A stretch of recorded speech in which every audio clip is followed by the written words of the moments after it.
Welcome back. हमारी 60 days series चल रही है। थोड़ा सा मैं आपको रोड मैप समझा देता हूँ और आज हमारा 41 डे है। थोड़ा सा रोड मैप मैं आपको समझा देता हूँ कि सबसे पहले हमने अपने इस 60 डेज की सीरीज़ में सीरीज़ के बाद एक सरप्राइज़ भी आप लोगों के लिए, तो कीप इन माइंड और सीरीज़ को ठीक से फॉलो करिएगा। आज हमारा 41st डे है और मैं आपको बता रहा था कि हमने सीरीज़ को कुछ इस तरह फॉलो किया है कि कोई बिगनर हो या कोई एक्सपर्ट हो वो इसको अच्छे से पढ़ के अपनी एक्सपर्टीज़ में इजाफा कर सके। सबसे पहले हमने वेबसाइट डेवलपमेंट के बारे में रिसर्च की, एक प्रोजेक्ट बनाने की कोशिश की, फिर उसके बाद हमने उसमें HTML CSS को कवर अप किया, inline CSS, internal CSS and external CSS को कवर अप किया।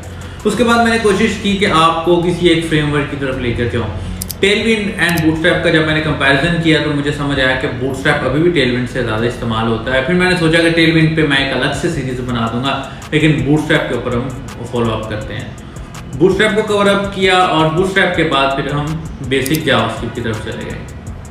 बेसिक जावास्क्रिप्ट के अंदर हमने छोटे से प्रोजेक्ट बनाया, कोई 2-3, जिसके अंदर हमने शायद करेंसी एक्सचेंजर बनाया था और उसके बाद हमने कोई कैलकुलेटर बनाया था और इस कैटेगरी के 2-3 प्रोजेक्ट्स हमने और बनाए थे। देन उसके बाद मैंने ये सोचा कि क्योंकि हमने जावास्क्रिप्ट तो बेसिक पढ़ ली है तो क्यों ना थोड़ा सा एडवांस लेवल पर इसको लेकर जाया जाए, ताकि वो स्टूडेंट्स जो कि जावास्क्रिप्ट को फॉलो कर रहे हैं HTML and CSS with bootstrap के साथ इसको रियल टाइम एप्लीकेशन में कन्वर्ट कर सकें। देन फिर हमने अपनी वो जो जावास्क्रिप्ट के ऊपर प्रैक्टिस की हुई थी उसको थोड़ा सा इन्हेंस किया और रिएक्ट के ऊपर हमने काम करना शुरू किया।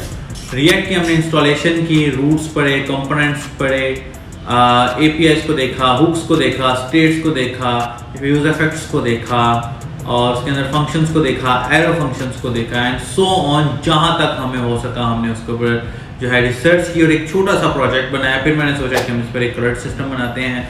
मॉक API को फॉलो किया। मॉक API को फॉलो करने के बाद हमने एक CRUD सिस्टम इसके ऊपर बनाया। CRUD सिस्टम जब हमने इसके ऊपर बनाया तो APIs के ऊपर हमने पहले डाटा को रीड किया, फिर क्रिएट किया, फिर अपडेट किया एंड फिर डिलीट भी किया। एंड उसके बाद अब हम नेक्स्ट स्टेप लेकर जा रहे हैं और हमने 40 लेक्चर्स के अंदर ये सब कुछ किया है, जो कि आप बाहर पैसे देकर सीखते हैं। हमने यहाँ पर फ्री ऑफ कॉस्ट सीखा है। उसके बाद अब हम लारावेल की तरफ जा रहे हैं। लारावेल की अगर बात करें तो लारावेल का अभी 11 वर्जन आ चुका है और लारावेल को हमने कुछ इस तरह से डिस्कस करना है कि हम किसी भी फ्रेमवर्क पे आसानी से काम कर सकें। हम लेटेस्ट लारावेल को डिस्कस करेंगे और लेटेस्ट लारावेल को डिस्कस करते हुए हम MVC को डिस्कस करेंगे। फ्रेमवर्क्स क्या होते हैं, डिफरेंट फ्रेमवर्क्स के साथ लारावेल का कंपैरिजन करेंगे एंड उसके बाद इंस्टॉलेशन पर चले जाएंगे।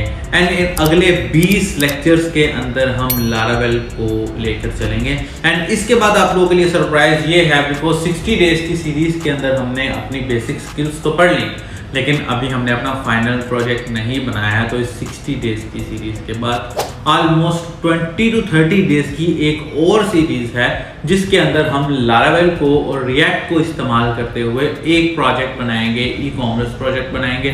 उस ई-कॉमर्स प्रोजेक्ट के अंदर हम एडमिन सेक्शन भी बनाएंगे और प्रॉपर वर्किंग भी लेकर चलेंगे। सो एक कंप्लीट प्रोजेक्ट जिसका फ्रंट एंड रिएक्ट पर एंड बैक एंड लारावेल पर होने वाला है and that will be complete real time और कंप्लीट उसको प्लान करके बनाएंगे।